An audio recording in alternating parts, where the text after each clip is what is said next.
નમસ્કાર મિત્રો, આજના વિડીયોમાં માહિતી મેળવશું તાજેતરની અંદર પાકિસ્તાનની નૌસેનાની શક્તિમાં વધારો થયેલો છે।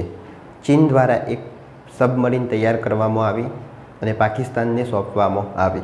મિત્રો, પાકિસ્તાન દ્વારા ચીન સાથે એક મહત્વપૂર્ણ કરાર કરવામાં આવેલો હતો, જેમાં 5થી વધારે સબમરીન ખરીદવાની હતી, જેમાં ચીને પાકિસ્તાનને એક સબમરીન તૈયાર કરી અને તાજેતરમાં આપી, જેનું નામ છે PNS હૈંગોર। PNSનો મતલબ થશે પાકિસ્તાન નેવલ શિપ। આજના વિડીયોમાં આપણે સમજીએ કે ભારત માટે આ એક મુશ્કેલ કાર્ય કહી શકાય કે હવે પાકિસ્તાન આનાથી ભારત પર હુમલો કરી શકે। પાકિસ્તાનની નૌકાદળમાં એક નામ મિત્રો ફરી પાછું આવ્યું, જે છે PNS હૈંગોર। આ ચીનમાં બનેલી નવી પાકિસ્તાની સબમરીન છે। 11 જૂને કરાચી પહોંચી। પાકિસ્તાને તેને બંગાળની ખાડીમાં તૈનાત કરશે કે અત્યારે બંગાળની ખાડીની અંદર પાકિસ્તાનનું વર્ચસ્વ ઓછું છે, એટલે બંગાળની ખાડીમાં એને તૈનાત કરવામાં આવશે, સાથે બાંગ્લાદેશ સાથેના સંબંધ ત્યાં સુધારવામાં આવશે। આ જ હૈંગોર નામની સબમરીને 1971ના યુદ્ધમાં ભારતીય યુદ્ધ જહાજ INS ખુકરીને ડૂબાડી દીધી હતી। યુદ્ધ દરમિયાન કોઈ ભારતીય જહાજ ડૂબી જવાની આ એકમાત્ર ઘટના હતી। PNS Ghazi Pakistan naval ship કે જેને INS ખુરકરીને ડૂબાડી દીધેલી હતી।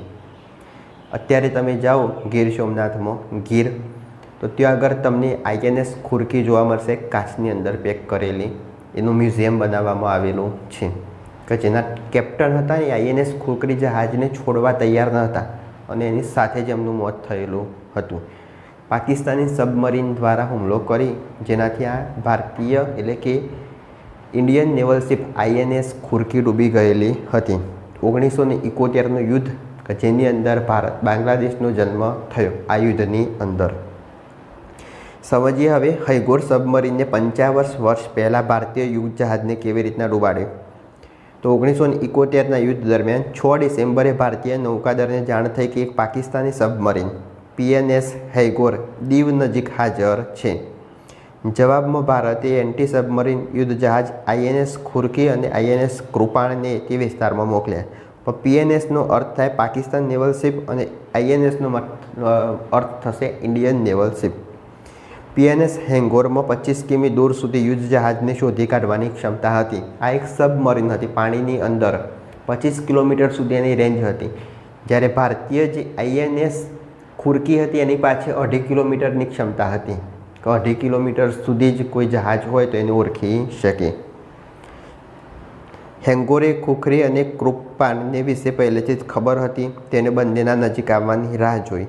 હૈંગોરના કેપ્ટન લેફ્ટનન્ટ કમાન્ડર તસ્નીમ અહેમદે પાછળથી ઇન્ટરવ્યૂમાં જણાવ્યું હતું કે અમે કૃપાણ પર જે ટોર્પિડો છોડ્યો તે ફાટ્યા વિના તેની નીચેથી પસાર થઈ શક્યો અને ભારતીય યુદ્ધ જહાજોને અમારી પોઝિશનની જાણ થઈ ચૂકી હતી, તેથી મેં ઝડપથી INS ખુરકી પર પાછળથી વધુ 2 ફાયર કર્યા।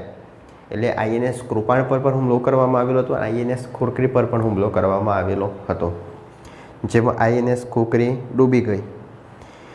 ટોર્પિડો ખુરકીની નીચે ફાટ્યો હતો, જેના કારણે 3 મિનિટની અંદર જહાજ ડૂબવા લાગ્યું। આ હુમલામાં ખુરકીના કેપ્ટન મહેન્દ્રનાથ મુલ્લા સહિત કુલ 18 નેવી ઓફિસર્સ, 176 ક્રૂ અને બાકીના સ્ટાફ સહિત કુલ 194 લોકો શહીદ થયા હતા।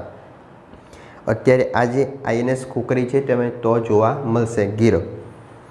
જો કે આ હુમલાથી 1971ના યુદ્ધનું પરિણામ બદલાયું ન હતું।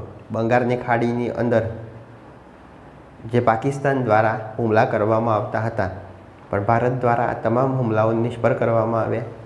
1971ના યુદ્ધમાં પાકિસ્તાનની 90,000 જેટલી સૈન્ય ક્ષમતા ને આત્મસમર્પણ કરવું પડ્યું હતું અને પાકિસ્તાન ભયંકર રીતના હાર્યું અને પૂર્વ પાકિસ્તાનને બાંગ્લાદેશ તરીકે નવા દેશનો દરજ્જો મળ્યો। પાકિસ્તાનની નવી હૈંગોર સબમરીન કેટલી ઘાતક છે એના વિશે સમજીએ તો આ ચીન દ્વારા તૈયાર કરવામાં આવી। China ship building and offshore international corporation limited દ્વારા તૈયાર થયેલી છે। આ ડીઝલ અને ઇલેક્ટ્રિક બેટરીથી ચાલતી એટેક સબમરીન છે, જે 20 દિવસ સુધી 300 મીટર ઊંડાઈએ રહી શકે છે। એની સ્પીડની વાત કરીશું તો 37 કિમી પ્રતિ કલાકની સ્પીડ છે અને વજન 2800 ટન જેટલું છે। એની રેન્જ કેટલી છે તો એના વિશે કોઈ માહિતી આપવામાં આવી નથી। એમાં 4 એન્જિન છે, 6 ટોર્પિડો લોન્ચ ટ્યુબ છે કે 24 મિસાઇલની ક્ષમતા છે। એની રેન્જ 15,000 કિમી અંદાજિત છે, પણ સાચો આંકડો નથી। કુલ લંબાઈ 76 મીટર, પહોળાઈ 8.4 મીટર। હવે એની 4 મહત્ત્વની વિશેષતાઓ વિશે સમજીએ તો હેંગોરના 4 CHD 620 એન્જિન ડીઝલમાંથી વીજળી બનાવી સબમરીનની મોટર ચલાવે છે. લગભગ 20 દિવસ સુધી સબમરીન 300 મીટર સુધીની ઊંડાઈમાં રહી શકે અને તેને શોધવું અને તેના પર નજર રાખવી મુશ્કેલ છે. તો એક સબમરીન તો ચીને પાકિસ્તાનને સોંપી, પણ હજી બીજી 2 થી 3 સબમરીન ચીનની અંદર પ્રયોગ હેઠળ છે. પછી ફરી પાકિસ્તાનને સોંપવામાં આવશે. એન્જિન સ્ટર્લિંગ એટલે કે એર ઇન્ડિપેન્ડન્ટ પ્રોપેલન સિસ્ટમ પર કામ કરે છે, જેનાથી અવાજ અને કંપન ખૂબ ઓછું થાય. રડાર અવાજ પકડનાર સેન્સર પર તેને ડિટેક્ટ કરતું નથી, એટલે કે આને પકડવી પણ ખૂબ મુશ્કેલ બનશે. Torpedo Babur 3 submarine launch cruise missile છોડી શકાય છે, જેમાં ન્યુક્લિયર બોમ્બ લઈ જવાની ક્ષમતા છે.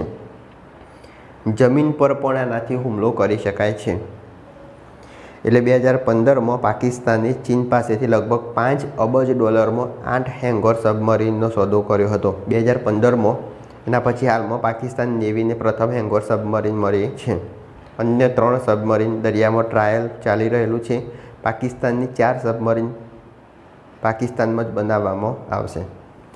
હવે આ જે હેંગોર સબમરીન છે, બંગાળની ખાડીમાં શા માટે મોકલવા માગે છે પાકિસ્તાન, તો એ સમજીએ. કે ફરીથી બંગાળની ખાડીમાં પાકિસ્તાન પોતાનું વર્ચસ્વ વધારવા માગે છે. એટલે કે 1971નું યુદ્ધ થયું ને બાંગ્લાદેશ બન્યો, પછી પાકિસ્તાનનું જ્યાં પૂર્વ પાકિસ્તાન એટલે બાંગ્લાદેશના નીચે બંગાળની ખાડીમાં પ્રભુત્વ ઘટી ગયું. એટલે ફરીથી આ સબમરીન મોકલશે. બાંગ્લાદેશ સાથે સંબંધ વધારવાનો પ્રયત્ન કરવામાં આવશે. વિશાખાપટ્ટનમના કિનારે ભારતીય નેવીની પૂર્વીય કમાન છે. 2001થી અંદમાન નિકોબારમાં 3 સેનાનું કમાન્ડ સેન્ટર છે. ઉત્તરી અંદમાન એર સ્ટેશન INS કોહાસા પર રનવે વધારવામાં આવી રહેલો છે. એટલે હવે બંગાળની ખાડી સાથે ભારત ઉપરાંત Bangladesh, Myanmar, Thailand, Malaysia, Indonesia અને શ્રીલંકા જોડાયેલા છે. એટલે પાકિસ્તાન પર હવે ત્યાં જોડાવા માટે આ સબમરીન મોકલશે, પ્રભુત્વ વધારવાનો પ્રયત્ન કરશે. બાંગ્લાદેશથી શરૂ થયેલો સંબંધો મજબૂત કરવા માટે જાણીએ છીએ કે બાંગ્લાદેશમાં પણ સરકાર પલટી ગઈ. અત્યારે જે સરકાર છે એ પાકિસ્તાન પ્રત્યે એનું થોડું વધારે ધ્યાન છે, તો સંબંધ એમનો મજબૂત બની શકે એટલા માટે. ચીન પાકિસ્તાનની નૌકાદળને કેવી રીતે ઝડપથી મજબૂત બનાવી રહ્યું છે, તે પાકિસ્તાનના લગભગ 80% હથિયાર ચીનથી આયાત કરવામાં આવે છે. ચાલે તો ચાંદ સુધી, ન ચાલે તો રાત સુધી એવા હથિયાર આપવામાં આવે છે કે યુદ્ધ દરમિયાન મિસાઇલ છોડવામાં આવે તો કદાચ એ મિસાઇલ પાકિસ્તાનની બોર્ડર પણ પાર કરી શકે નહીં. 8 સબમરીનવાળો પ્રોજેક્ટ છે કે જે 2028 સુધી પૂર્ણ થશે. 1 સબમરીન પાકિસ્તાનને આપવામાં આવી, બીજી અમુક આપવામાં આવશે, ટ્રાયલ હેઠળ છે, અને બીજી 4 જેટલી સબમરીન પાકિસ્તાનમાં બનાવવામાં આવશે. ચીને પાકિસ્તાનને 8 યુદ્ધ જહાજો પણ આપેલા છે. 2023 સુધીમાં 4 તુકરી ક્લાસ ફ્રિગેટ PNS તુગરી, તૈમૂર, શમશીર અને ટીપુ સોંપ્યા છે. એટલે આ 4 જહાજો આપવામાં આવ્યા. ચીન પાકિસ્તાનનું ઇન્ફ્રાસ્ટ્રક્ચર ડેવલપમેન્ટ પણ કરે છે. ચીન પાકિસ્તાનમાં ગાદર પણ $1.62 અબજ ખર્ચે વિકસાવી રહેલું છે. પાકિસ્તાને ચીનને પાકિસ્તાનમાંથી પસાર કરવા માટે એક મોટો હાઈવે પણ આપેલો છે કે કરાચી બંદર તેનો વ્યવહાર થઈ શકે. ભારત માટે આ એક ચિંતાની વસ્તુ છે કે આવી જો PNS હેંગર જેવી મજબૂત સબમરીન કે ચીન પાકિસ્તાનને સોંપશે તો એનાથી પાકિસ્તાન ભારત પર હુમલો કરી શકે. ભારતે પણ પોતાની સૈન્ય ક્ષમતામાં વધારો કરવો જોઈએ. હાલ તો ભારત પાસે સબમરીન પાકિસ્તાન કરતાં વધારે છે, પણ એમાં સુધારા કરી અને AIથી ચાલતી હોય એટલે એવી સબમરીન વિકસાવવી જોઈએ કે જે ઝડપથી આના પર વળતો જવાબ આપી શકે. તો આ માહિતી હતી તાજેતરમાં ચીન દ્વારા પાકિસ્તાનને PNS હેંગર સોંપવામાં આવી તેના વિશે. જો વિડીયો ગમ્યો હોય તો લાઈક કરો, શેર કરો, ચેનલ સબસ્ક્રાઈબ કરો. ત્યાં સુધી જય હિન્દ, જય ભારત.